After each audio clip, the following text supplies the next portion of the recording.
AP CM Jagan పై రాయితో దాడి చేసిన నిందితుడిని పోలీసులు కోర్టులో హాజరుపరిచారు. సీఎం జగన్ పై దాడి కేసులో నిందితుడు సతీష్ ఒక్కడిని అరెస్ట్ చేసిన పోలీసులు వైద్య పరీక్షల కోసం అతన్ని విజయవాడ ప్రభుత్వ ఆసుపత్రికి తరలించారు. అనంతరం సతీష్ ను విజయవాడ కోర్టులో హాజరుపరిచారు. మరోవైపు ప్రధాన నిందితుడితో పాటు ఇతర నిందితుల స్టేట్మెంట్ ను పోలీసులు రికార్డు చేసినట్లు సమాచారం. రాయితో దాడి చేసిన అనంతరం నిందితులు తమ ఇళ్లలోకి వెళ్లిపోయినట్లు పోలీసులు గుర్తించారు.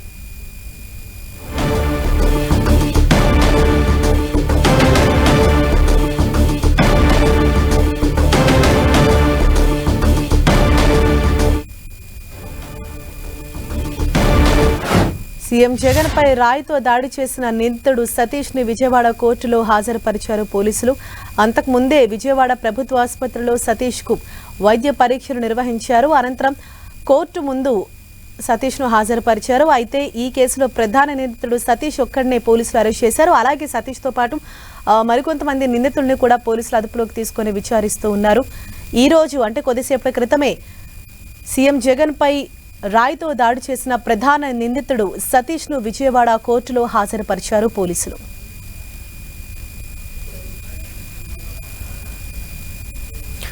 ఇదే విషయంపై మరింత సమాచారం మా ప్రతినిధి తిరుమల రావు మనకు అందిస్తారు. తిరుమల రావు. హరీష, ఏదైతే ఉందో సీఎం జగన్మోహన్ రెడ్డి మీద గత శనివారం రాత్రి సమయంలో 8 గంటల 7 నిమిషాలకు విజయవాడలోని అజిత్ సింగ్ నగర్ సంబంధించి గంగానాం గుడి అదేవిధంగా వివేకానంద పాఠశాల వద్ద సీఎంపై రాయితో దాడి చేసిన నిందితుడిని బెజవాడ పోలీసులు అరెస్ట్ చేసి కొద్దిసేపటి క్రితమే విజయవాడలోని కోర్టుకు హాజరుపడడం జరిగింది. ఈ కోర్టు హాజరుపరిచిన సమయంలో ఇది ఇప్పటికే ఎవరైతే ఉన్నారో నిందితుడి తరపున అబ్దుల్ సలీం న్యాయవాదిగా వివరిస్తున్నారు.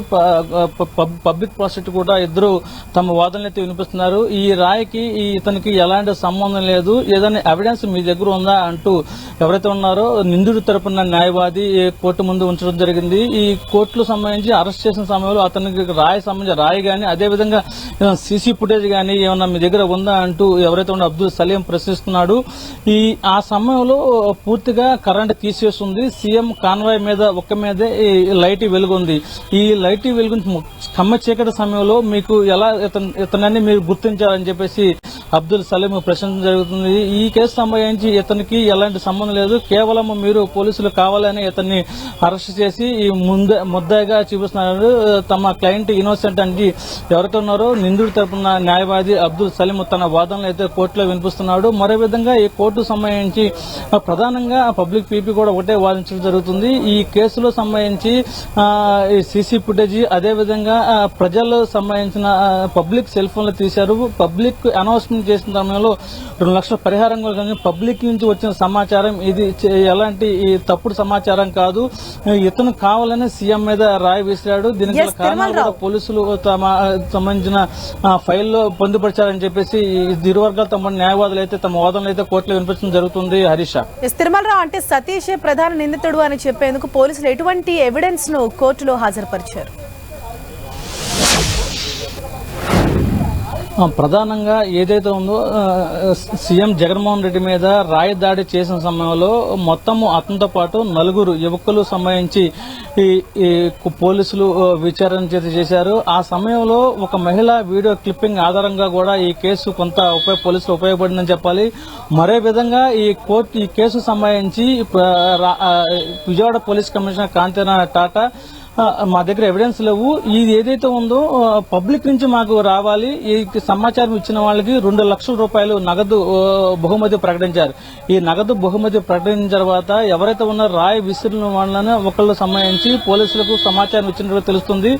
ఈ సమాచారం ఆధారంగానే పోలీసులు అయితే కేసు ఇన్వెస్టిగేషన్ అయితే ముందుకు సాగింది. దానిలో భాగంగానే పోలీసులు పూర్తిగా క్షుణ్ణంగా ఎవరైతే ఉన్నారో సతీష్ అదేవిధంగా అక్కడ ప్రెసిడెంట్ గా ఉన్నటువంటి దుర్గారావును కూడా పోలీసులు విచారణ అయితే చేశారు. విచారణ చేసిన తర్వాత ఈ కేసు సంబంధించి ఈ నిందితుడు శ్రీనివాస్ సంబంధించి ఏదైతే ఉందో నిందితుడు సతీష్ సంబంధించి రాయి విసిరినట్టుగా పోలీసులు అయితే ఒక క్లారిటీ రావడం జరిగింది. ఆ క్లారిటీ ఆధారంగానే ఎవరైతే ఉన్నారో నిందితుడు సతీష్ ని పోలీసులు అరెస్ట్ చేసి ఈ రోజు కోర్టు పెట్టారు. కత్మా నలుగురు సంబంధించి అయితే అతనితో ఉన్నారు కానీ అతను ఉన్నారు కానీ అతని ఈ రాయికి ఆ నలుగురికి ఎలాంటి సంబంధం లేదని చెప్పి ఒక క్లారిటీకి వచ్చారు. ఏదైతే ఉందో అబ్దుల్ సలీము నిన్న కోర్టులో పిటిషన్ దాఖలు చేశారు. మొత్తం 8 మందిని విజయవాడ వడ్డర్ కాలనీ నుంచి పోలీసులు అరెస్ట్ చేసి తీసుకెళ్లడం జరిగింది. అలాంటి వాళ్ళకి సంబంధించి ఎలాంటి సమాచారం కుటుంబ సభ్యులు కూడా ఎలాంటి సమాచారం లేదని చెప్పేసి సచివాలయం దాఖలు చేశారు. ఈ సచివాలయం మరి కాసేపులో ఆర్డర్ ఇవ్వాల్సి ఉంది. ఈ నేపథ్యంలోనే పోలీసులు ఇమీడియట్ గా ఈ సంబంధించిన నిందితుడు ఎవరైతే ఉన్నారో సీఎం జగన్మోహన్ మీద రాయి వేసినటువంటి సతీష్ అనేది కోర్టు అయితే హాజరుపడడం జరిగింది. కతిమ నలుగురిని కూడా పోలీసులు వదిలిపెట్టారని చెప్పేసి మనకు తెలుస్తుంది. ఏదైనప్పటికీ ఈ కేసు సంబంధించి ఇటు నిందితుడి తరపున న్యాయవాది అదేవిధంగా పీపీ తన మోదం కోర్టులో వినిపిస్తున్నట్టు తెలుస్తుంది. Right, thank you Harisha.